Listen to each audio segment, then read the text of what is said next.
Bonjour et bienvenue dans cette vidéo consacrée aux nouveautés de la version 20. Dans ce tutoriel, nous allons découvrir les plans dynamiques de vue actuelle.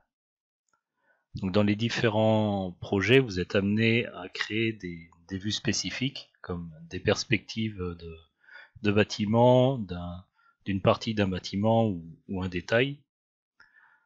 Donc pour cela, on peut utiliser les vues 3D qu'on a vues dans une précédente vidéo. Sur ce projet, donc on en a créé une seule, une vue de la marquise qui se situe au niveau de la porte d'entrée. Et pour déposer cette vue, on peut utiliser les dépôts de plans de vue actuelle qui étaient déjà présents dans les anciennes versions. Donc ils sont disponibles sous fichier plan dépôt de vue actuelle. Ou sinon on peut utiliser l'icône de raccourci qui se situe ici dans la barre d'icônes.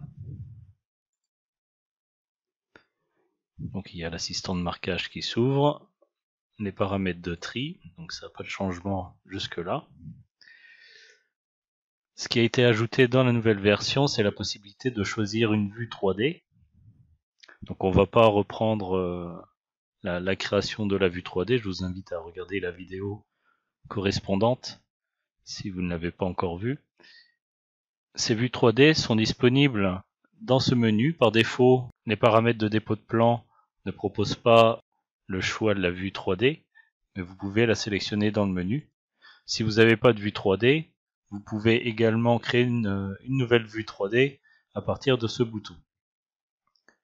Dès l'instant où vous avez choisi votre vue 3D, ça dégrise ici le champ plan dynamique. Par défaut, il n'est pas actif, c'est-à-dire il va se désactiver dès lors que vous choisissez une vue 3D. Et pour obtenir un plan dynamique, c'est-à-dire une liaison entre le fichier bâtiment et le plan, il faut activer la liaison dynamique. Autre option qui a été activée dans cette fenêtre de paramétrage, c'est le calcul des arêtes cachées. Pour ce qui est des vues 3D, vous pouvez le calculer directement depuis la fenêtre de dépôt de plan. Donc le dépôt est effectué.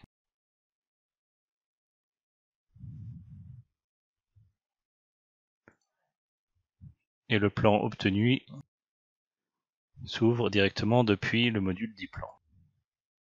Donc là, on voit que notre vue 3D a été calculée automatiquement avec les numéros de barre et la liste telle que c'est défini dans les paramètres de dépôt. Donc il s'agit d'une vue dynamique. Donc si on vient à modifier les éléments de construction, donc par exemple ici on voit qu'il manque un lien sur la partie gauche. Donc je vais copier le lien de droite.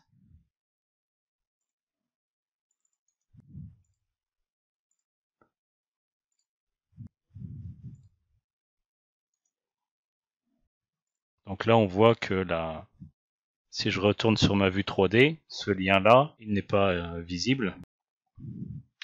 Je peux l'afficher si je fais visible tous. Il a bien été créé, c'est juste qu'il n'est pas enregistré dans ma vue 3D. Ce qui signifie que si je viens dans la fonction nouveau calcul et gestion des dépôts pour mettre à jour mon plan, qui désormais est dynamique,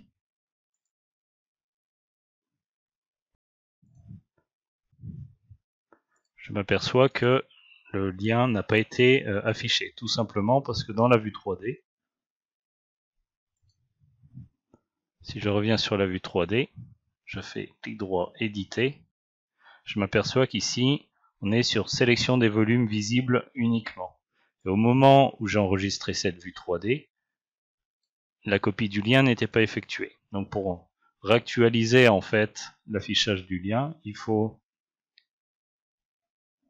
cliquer sur visible 1 à 1. On vient sélectionner l'élément qui manque. Et à partir de là, il faut réactualiser la vue 3D. On clique droit sur la vue 3D dans le navigateur de bâtiment, remplacé par l'affichage et les réglages actuels. Et désormais, si je fais nouveau calcul et gestion des dépôts, mise à jour, il recalcule donc l'affichage des éléments sur le plan. Ici, je retourne sur le plan. Donc là, il est en train de calculer l'affichage puisque le plan était déjà ouvert. On voit qu'il m'a réactualisé à la fois donc ma vue 3D et également donc ma liste de matériaux. Donc avec ces améliorations, cela vous permet d'obtenir des détails et de les réactualiser beaucoup plus rapidement. Merci d'avoir visionné ce tutoriel et à bientôt pour découvrir d'autres fonctionnalités.